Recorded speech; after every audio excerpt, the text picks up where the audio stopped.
So hi, I'm Niki Keating. I'm really delighted to be here. So thanks for the invitation. Chaplain's office, you're all cool, and I love hanging out with you. So I was delighted to have the opportunity to come and speak about an area that I'm really passionate about, which is body positivity and how it relates to social justice work and how we bring ourselves and our bodies into the different communities that we belong to, and how powerful thinking about our bodies and how we interact with other bodies can be used as a lens to look at different things. But before we get too far into things, I thought I'd introduce myself. So I work at the counseling center on campus. I'm a psychologist, and I was just telling some of the folks here that what I really like about my job is I get to do all sorts of different really cool things. So I love spending time with students, and one of my favorite things is teaching the Colgate Body Project. So if any of you get a taste of the flavor of this topic tonight and think, oh, I would really love to be able to talk about that more, the Colgate Body Project is a PE class that you can sign up for and get PE credit for.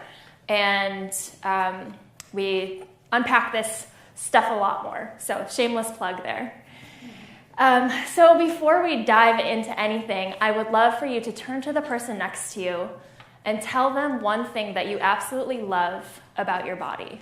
So I'm not going to ask all of you to share about your wonderful bodies, but I do want to know what it was like. What was your first reaction when I asked you to do that? Were you like, yeah, this is awesome? What was it like for you? Oh, I was like, shoot, like, what do I say? Yeah, I was like, I have sure. no idea. So sometimes we feel that like anxiety, right? Other reactions? I was excited to say something really random, which other people might not think of. Sure. Yeah. So excited to maybe point out something about yourself that you really love that maybe other people wouldn't notice or wouldn't know that you really value. Sure.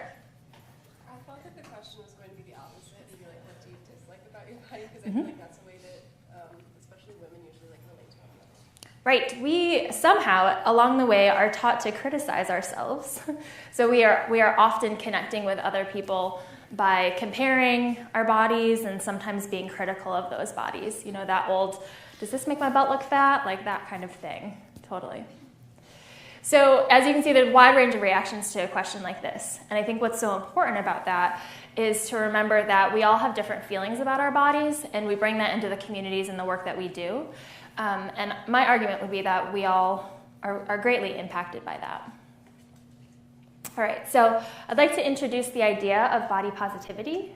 So this is a social political movement aimed towards the right to exist in and acceptance of all bodies, striving to be as intersectional as possible, and lists a wide variety of different identities and parts of ourselves that we hold in our bodies.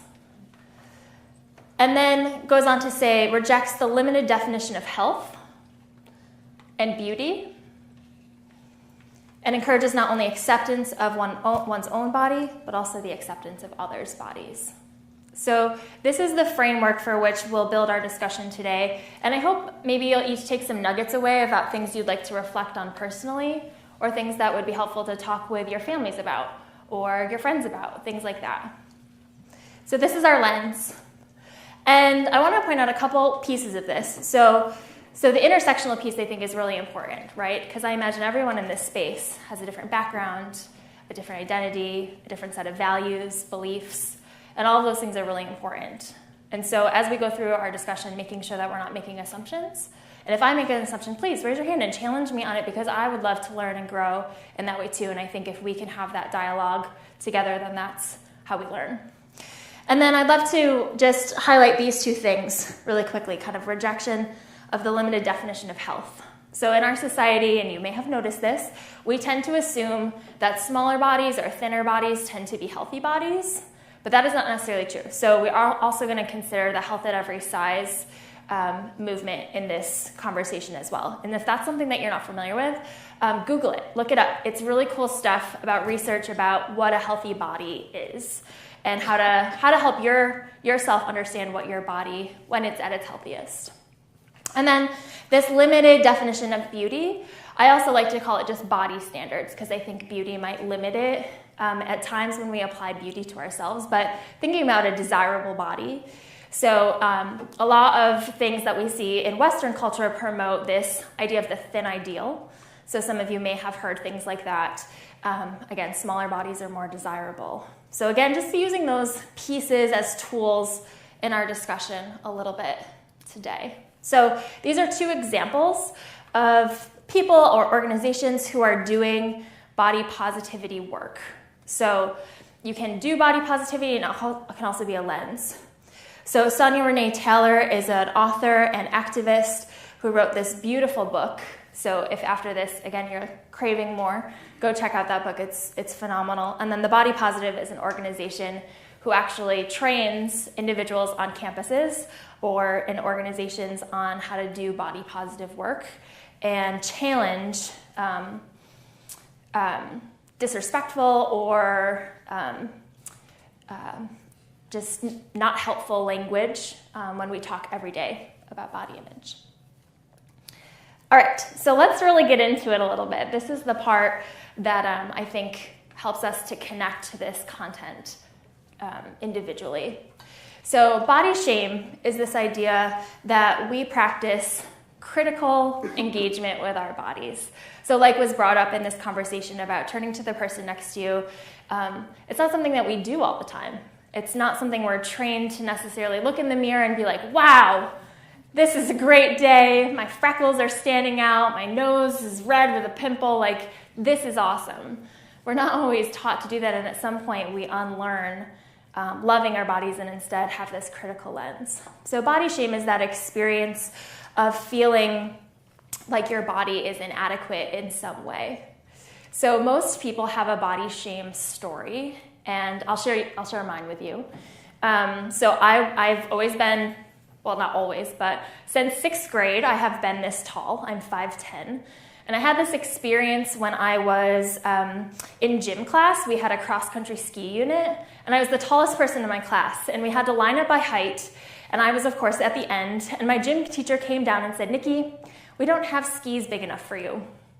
And in that moment, I was like humiliated because in 6th grade, the last thing you want to be is different. And I was sticking out like a sore thumb. Like I was seriously like 4 or 5 inches taller than everybody else. And so I didn't get to participate in the cross-country skiing. And from that moment forward, it really made me feel like, oh no, there's something wrong with my body. And that was just my height. And we even know that like tall height is advantageous, right? In adults and seen as desirable. But in that moment, I felt different. I felt othered. I didn't feel like I was good. My body was good in that space. So I encourage you to reflect and think about, was there a moment like that for you? Or is that something that you carry with you? Unrealistic body standards, again, things that we mentioned before, but these are culturally bound definitions of what's defined as beautiful or desirable. So these definitions are usually set by a majority culture, which then leads us to wonder, okay, so what about folks who don't meet those standards or their bodies look quite different? How do they feel? Does that elicit body shame? How does that go? So food for thought. All right, so I shared with you my body shame story. I won't ask you to share all of yours with the person next to you, but do keep it in mind. These tend to occur when we become aware of a difference. So there are some differences that are minimal, small things that maybe other people don't notice. But there are lots of differences that we carry on our bodies that are very obvious to other people. So what could be some examples of differences between bodies? Size, absolutely. Bone structure, body composition, muscle tone. Yeah. Other differences? Mark? Ability, right. Yeah, absolutely. So strength, limbs, size. Able-bodied is something that many able-bodied people take for granted as a privilege, right? Yeah. So you can see that there's lots of differences between bodies. Why are our bodies all different? What's the reason? Genetics, yes, absolutely. And true or false, is it advantageous for a species to have a wide range of genetic variability? True. Right. So any species, including humans, it is advantageous for us to have a wide variety of differences. Yet why are we even having this conversation, right? Because we have these unrealistic body standards that can sometimes impact our experience of living in a body that is essentially always going to be different than somebody else's. So these things can often be reflected or reinforced by families, social spaces, cultural spaces, communities, and certainly in political messaging. And so if we start to think about it from that angle, we're wondering where those messages are coming from, who's deciding what's acceptable, desirable, and who has the power in those spaces. So that's a really important component of that. So this next thing that I'd like to share is it's a brief video, but it starts to bring in some different identity pieces into this conversation.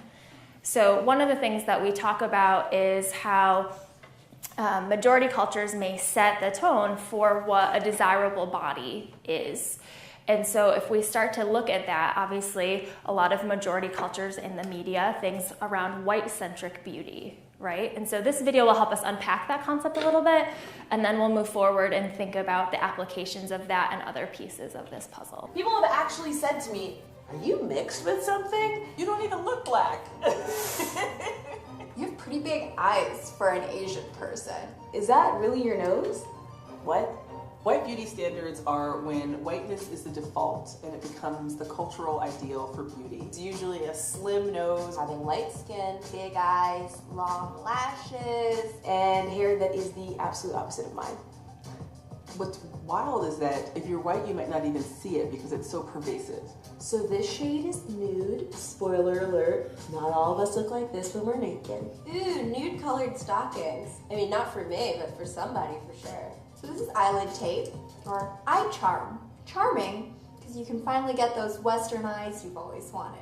This is Fair and Lovely Skin Lightening Cream. Look at how sad this lady is in the back. She's so sad that she's brown. First she was sad and dark skinned. Now she's scientifically more marketable. I don't know what the this is. Apparently, if you use this, you can change your race. Like, this is not a before and after.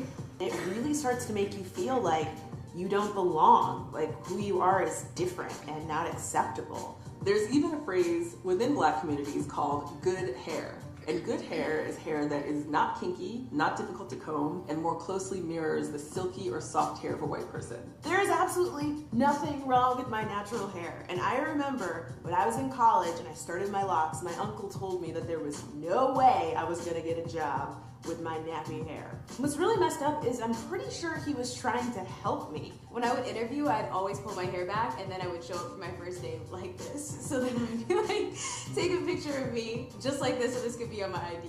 Even globally, white beauty standards are a huge thing. If you travel to China, there's also just like white people on the billboards for like Chinese clothing lines, which is very weird. Even in my own family, people would point out that my brother is like a little bit darker skinned than me.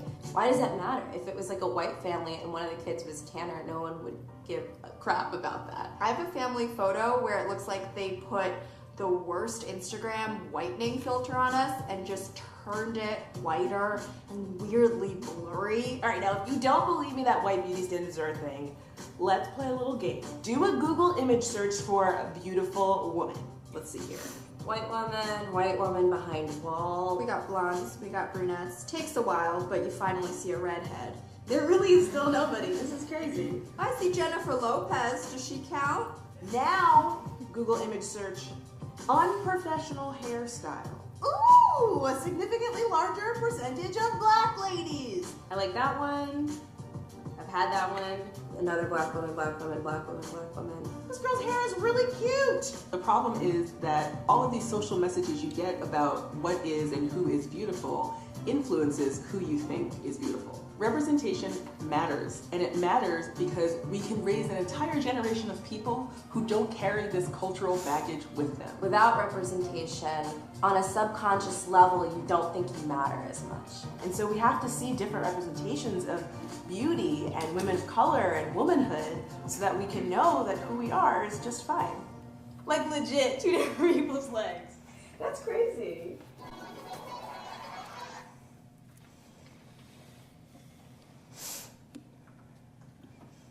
All right, so let's unpack that a little.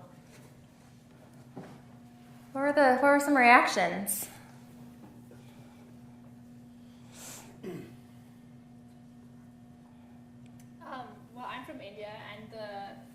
thing about like you being fair is you being better is really pervasive. Like, and I think it's so interesting because, like at home, if you're darker, it's a bad thing. But the second you get here, like even people I know from Europe, like they're always like, oh, the more tan you are, the better like you look. And for me, it's so interesting to see that contrast. Absolutely. Yeah. And I think a lot of people maybe in the States don't even realize that some of those products exist too, right? Absolutely. So this is a global context. Yeah. I'm Colombian, and something that's just, I don't know, just like reminded me of is just how it's really common in Colombian culture for women to want to marry whiter men. And a lot of times if a woman marries a whiter man, other people will be very angry at them because they see them as trying to like become better or something like that, because they associate being lighter skinned and being with a lighter skinned person as being better. And it's just like that whole mindset is pervasive, not just in the US but also even down there. So if I heard you right, that there's sometimes this reaction of like this feeling of betrayal, like the person is kind of trying to get rid of part of their identity or their familial line. Yeah. Yeah.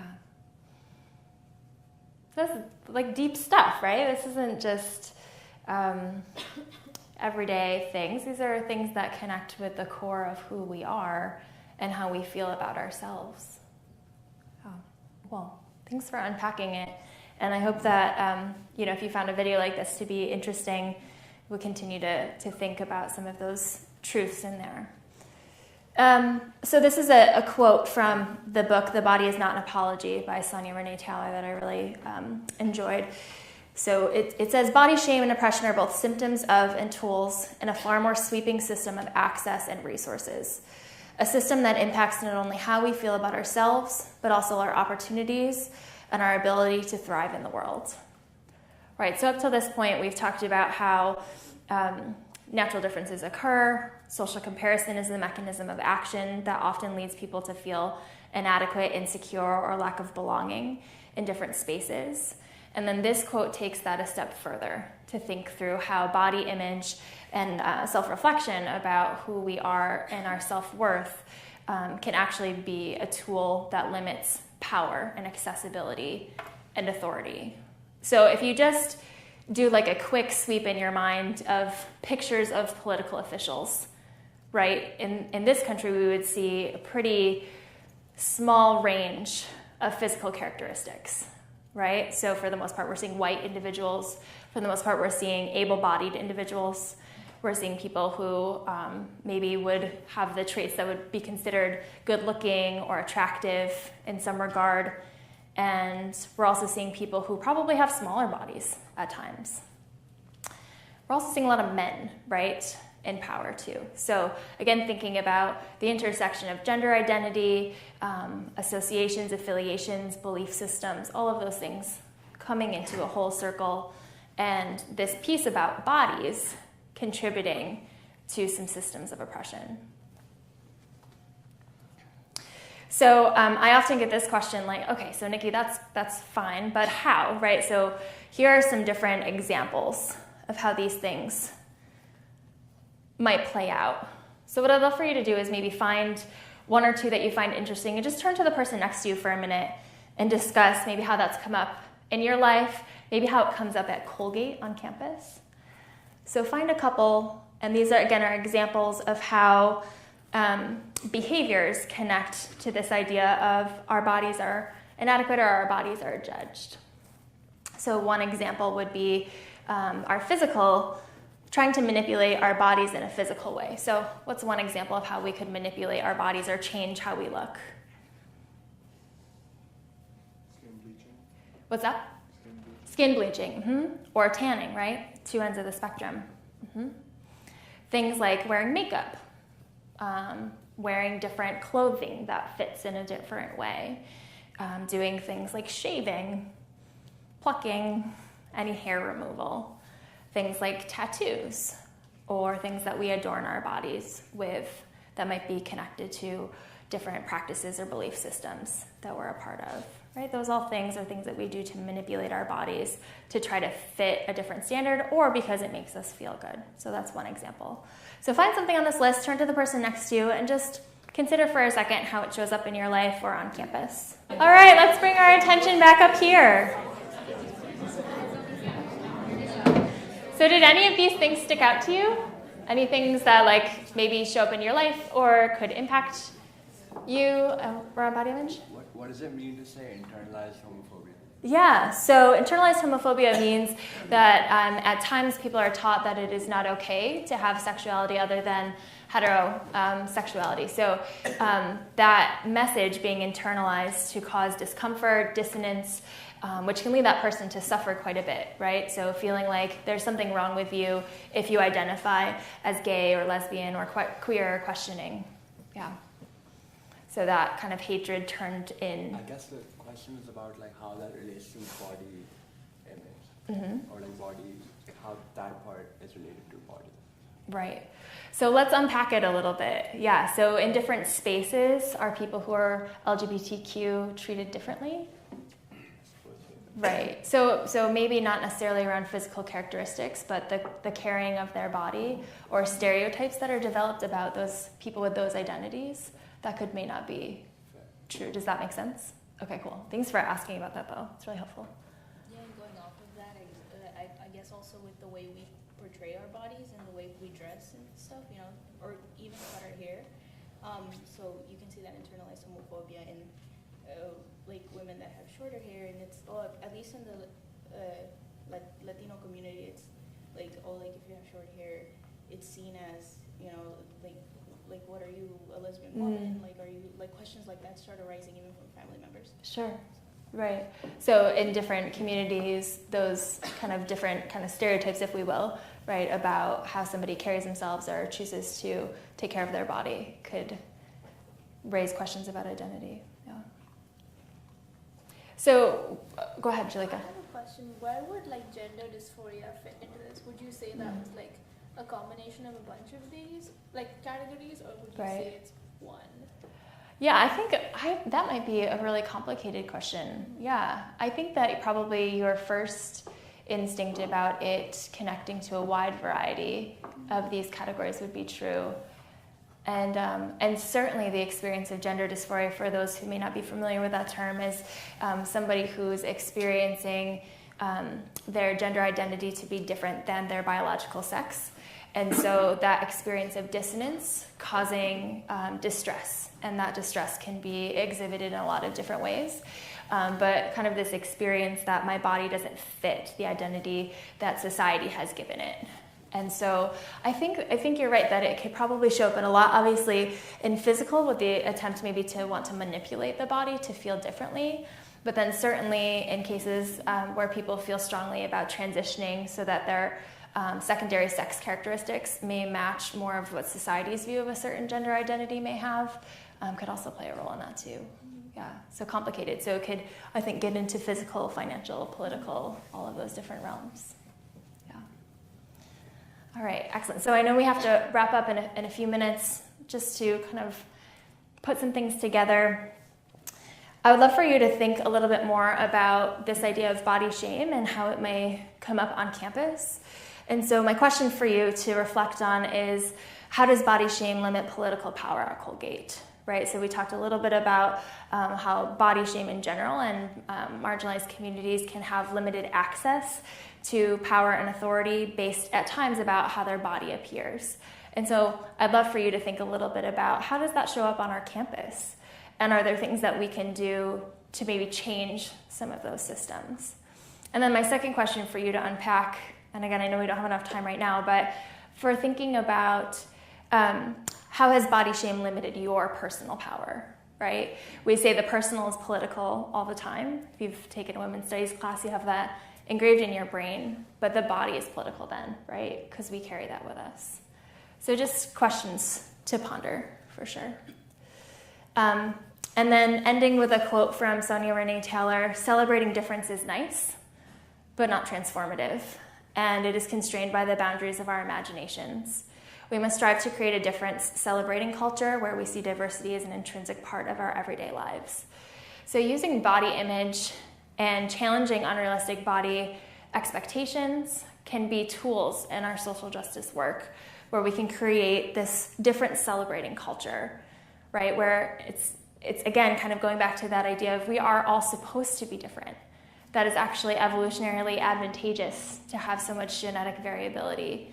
And so how can we celebrate that together and start to break down some of those unseen barriers at times that limit our accessibility to different spaces or authorities. So I think that that's really important. I'm happy to share this presentation with any of the chaplain staff to share at the end. I have some suggestions on specific ways that we can use this perspective to create healthy body standards on our campus and some different suggestions. So thank you all so much for your attention and your love during our conversation, and I appreciate those of you who took some risks to share about yourselves or to reflect in a way. And I encourage you to think about these things and continue to take it with you throughout the day and throughout the year while you're at Colgate. So thank you.